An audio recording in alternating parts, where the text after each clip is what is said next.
Sauf que, comment peut-on organiser une Coupe d'Afrique quand on n'est même pas capable, ce qui s'est passé hier, mercredi soir, le 16 novembre 2022, on n'est même pas capable de garantir un peu le courant électrique, d'avoir le courant électrique pour la conférence de presse de la fin du match. Dans la situation actuelle, on n'est pas capable d'organiser une Coupe d'Afrique des Nations. Ouais, comme sincèrement. L'électricité, mais que je même pas l'éclairage, la conférence de presse. Le NTV, le NTV, c'est une catastrophe. C'est une catastrophe. Je me demande qu'est-ce qu'on attend pour faire un audit profond de l'ONTV pour la réformer de fond en comble. السلام عليكم ورحمة الله تعالى وبركاته. متابعي قناة الإمبراطورية المغربية في كل مكان. فضيحة بكل المقاييس، انطفاء الأنوار أثناء الندوة الصحفية التي قام بها جمال بلماضي ومدرب المالي البارحة في الجزائر. واليوم محلل جزائري كيخرج وكيتكلم على هذه الفضيحة وكيقول بأن الجزائر غير مستعدة نهائيا لتنظيم هذه التظاهرة. إخواني بلا ما نطول عليكم خليكم مع الفيديو ونتلقوا بعد نهايته. مستغانيم، j'espère que vous allez bien là-bas. والله البارح تبهديلة صرات في Oran justement. Je vais parler à Oran, le Oran qui a accueilli les Jeux méditerranéens l'été dernier, cet été 2022. Oran qui a inauguré un stade flambant neuf. On pensait que le stade d'Oran sera la vitrine de la modernité du pays. Hein? On pensait que ce stade qui nous a coûté beaucoup d'argent et que le Jeu méditerranéen avec toutes les infrastructures et qui ont été construites par l'Algérie, les efforts financiers consentis par l'État, plus de 700 millions de dollars ont été investis par l'État algérien pour accueillir les derniers Jeux méditerranéens du 25 juin au 5 juillet 2022. 700 millions de dollars, rien que la rénovation et construction de nouvelles infrastructures, mais en tout, la préparation de la ville, etc. Ça nous a coûté presque $1 milliard. Mais dans le budget de 700 millions de dollars, et largement, a été en tout cas largement dépassé. L'emblème de ces nouvelles infrastructures qui montrent comme ce qui était censé être la vitrine de la modernité du pays, c'est le nouveau stade d'Oran, le stade de football Had Fi Miloud, qui a accueilli le 16 novembre 2022, le mercredi soir, le match amical bien l'Algérie et le Mali. Bon, le match, visiblement, tout le monde a été déçu, match nul pour les deux équipes. Bon, les compagnons de Riyad Mahrez n'ont pas prouvé leur grand mérite, ce qui explique d'ailleurs peut-être leur absence au Mondial du Qatar qui va se dérouler dans 3 jours. On va souffrir beaucoup, nous les Algériens et les Algériens. On ne verra pas l'équipe nationale d'Algérie au ce mondial. Première Coupe du Monde dans un pays musulman et au Moyen-Orient. Vraiment, ça va terrible pour nous. Regardez ça uniquement depuis sur nos écrans de télévision. Mais bon, ça a des incidents de qui relancent en tout cas encore une fois les interrogations sur la véritable capacité de l'Algérie à organiser un événement international. L'Algérie est officiellement candidate pour organiser la Coupe d'Afrique des Nations en 2025. Sauf que, comment peut-on organiser une Coupe d'Afrique quand on n'est même pas capable, ce qui s'est passé hier, mercredi soir, le 16 novembre 2022, on n'est même pas capable de garantir un peu le courant électrique, d'avoir le courant électrique pour la conférence de presse de la fin du match. À la fin du match, Jemal Abdelmadi et l'entraîneur de l'équipe nationale du Mali n'ont pas pu tenir leur conférence de presse pour la simple raison que le système d'éclairage du stade était en panne. Oui, le système d'éclairage du nouveau stade d'Oran, qui nous a coûté beaucoup d'argent, comme toutes les autres nouvelles infrastructures des Jeux méditerranéens d'Oran, il était en panne. Et les représentants de la CAF ont été choqués par la CAF, c'est la Coupe d'Afrique des Nations. La CAF, c'est la Confédération africaine du football, qui est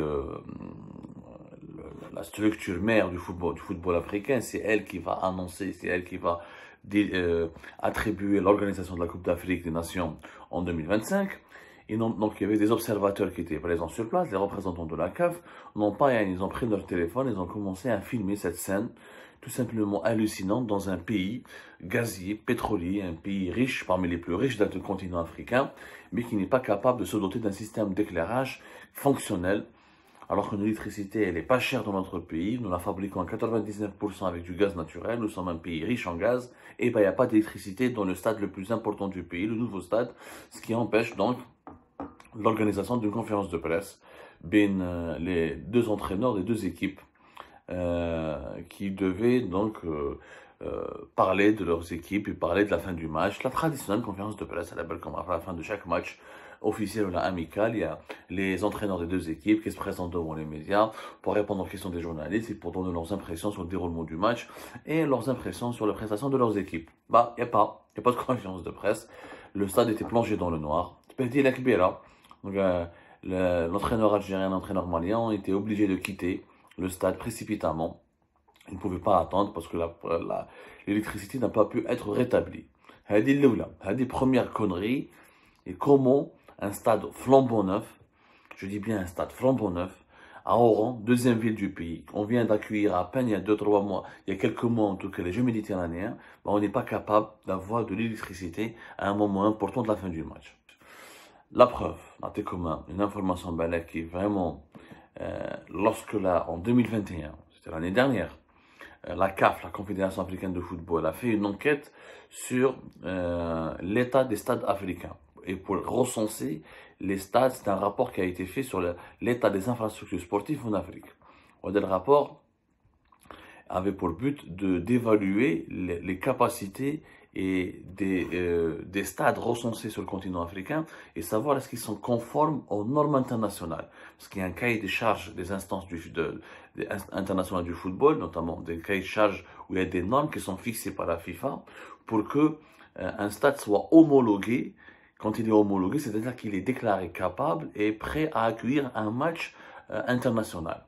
Où les normes les stades doivent avoir une capacité d'accueil d'au moins 10 000 places, une pelouse et des vestiaires de qualité, des dispositifs d'éclairage, ou de sécurité adaptés.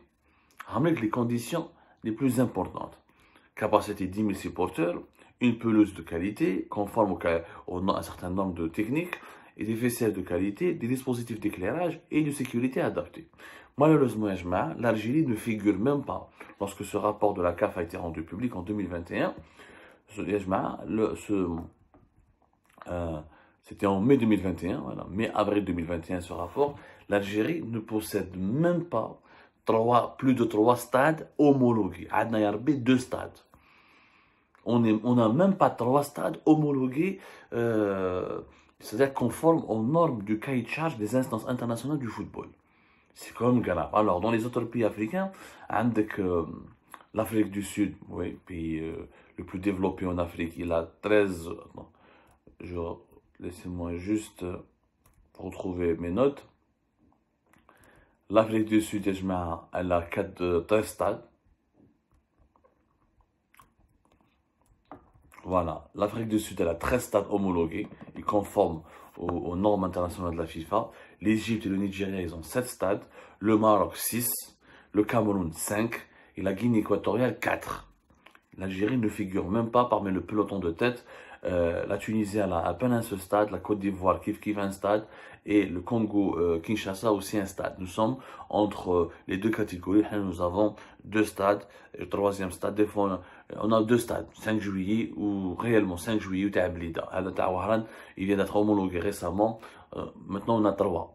Mais on n'est même pas capable de concurrencer la Guinée équatoriale, le Cameroun, ils connaissent في هذا العام 2022 هضرنا عليهم وكذا c'est un pays sous-développé où les stades étaient catastrophiques, la pelouse était catastrophique. Lorsque nous avions participé à la Coupe d'Afrique تاع الكاميرون وضحكنا على الكاميرون.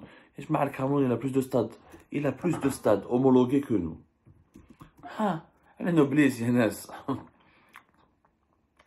Ils sont très en retard. En fait, ce qui s'est passé hier avec le match Algérie-Mali, et le fait que et ce rapport accablant de la CAF en 2021, qui n'a pas été commenté par l'Algérie, qui n'a pas été beaucoup médiatisé par les médias algériens, notamment les médias sportifs, qu'est-ce que cela signifie?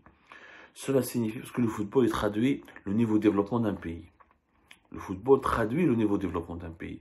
Le football traduit la dynamique économique d'un pays. Parce que le football nécessite beaucoup d'investissement. Et les plus grands pays de football, maintenant, c'est les pays les plus dynamiques économiquement. Parce qu'il faut construire des stades, ça coûte de l'argent. Pour organiser une Coupe d'Afrique des Nations, les études affirment qu'il faut dépenser entre 600 à 700 millions d'euros. Ce qui n'est pas, parce qu'il faut avoir au moins 4 à 5 stades. Il faut avoir des hôtels, il faut avoir un bon réseau de transport, il faut avoir un aéroport de qualité, accueillant, etc. Donc, c'est quand même des investissements importants. L'Algérie, elle a cet argent. 600-700 millions, on les a déjà dépensés pour les Jeux méditerranéens. Et le problème, c'est la gouvernance et la gestion. Dans la situation actuelle, on n'est pas capable d'organiser une Coupe d'Afrique des Nations. Comme sincèrement. L'électricité, je ne même pas l'éclairage, la conférence de presse. Le NTV, le NTV, c'est une catastrophe. C'est une catastrophe. Je me demande qu'est-ce qu'on attend pour faire un audit profond de l'ONTV pour la réformer de fond en comble. Où est la Hizra, la CAF risque d'éliminer l'Algérie et de donner cette Coupe d'Afrique des Nations au Maroc. Les dirigeants algériens vont créer au scandale. Le lobby marocain a torpillé l'Algérie, les Israéliens sont intervenus, les Français, les Européens. La théorie du complot. La théorie du complot, voilà. Parce que le Maroc a de meilleurs stades que l'Algérie, il est capable de mieux organiser les compétitions sportives que l'Algérie. Et non, après on va toujours la même chose, le complexe, la théorie du complot, le complexe du vaincu, du faible. Vous savez, le faible, pour ne pas assumer sa faiblesse, il va toujours sortir des arguments pour accuser le coup et pour nous sortir des histoires d'emmerdebout afin de ne pas assumer sa faiblesse. On est encore en année 2023, ce serait une année décisive. Il faut absolument faire des investissements importants, apprendre à comment manager et gérer les infrastructures sportives et corriger les faiblesses. اخواني، كان هذا هو الفيديو ديال اليوم. كنتمنى يكون قد نال الاعجاب ديالكم. ما تنسوش تدعمونا بزر الاعجاب للفيديو باش يوصل الفيديو لاكبر عدد من المغاربه. كذلك ما تنسوش تخلونا الاراء ديالكم اسفل الفيديو فيما قاله هذا المحلل عن الفضيحه الكارثيه في الجزائر وانقطاع الانوار ومحاوله النظام الجزائري لمنافسه المغرب لتنظيم كاس افريقيا. وكذلك يا اخواني ما تنسوش تشاركوا رابط الفيديو مع الاصدقاء ديالكم باش تعم الفائدة، ونلتقي إن شاء الله في فيديو قادم. إلى اللقاء.